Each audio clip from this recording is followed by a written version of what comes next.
Maswerteng hapon po mga ka-STL. Narito na po ang resulta ng STL Pangasinan para sa araw na to, second draw. January 27, 2026, araw ng Martes. Naway ang mga natayaan niyo pong mga numero kanina ay manalo nawa ngayong hapong ito, 5 PM. Kaya kunin niyo na po ang inyong mga ticket. Narito na po ang resulta. Ang mga numerong nanalo sa STL Pangasinan ngayong hapong ito, January 27, 2026, 5 PM, second draw result 32 at 12 in exact order. Again, 32 at 12.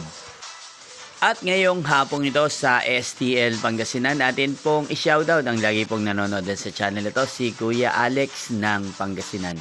Shoutout po sa inyo Kuya Alex, sana po'y nasa maayos kayong kalagayan. At sa lahat po ng mga taga Pangasinan, shoutout po sa inyong lahat. Inyo pong napanood ang resulta ng STL Pangasinan. Maraming salamat po sa patuloy nyo pong panonood at pagsuporta sa aking channel. Magkita-kita pong muli tayo mamayang 8:45 PM. Thank you for watching.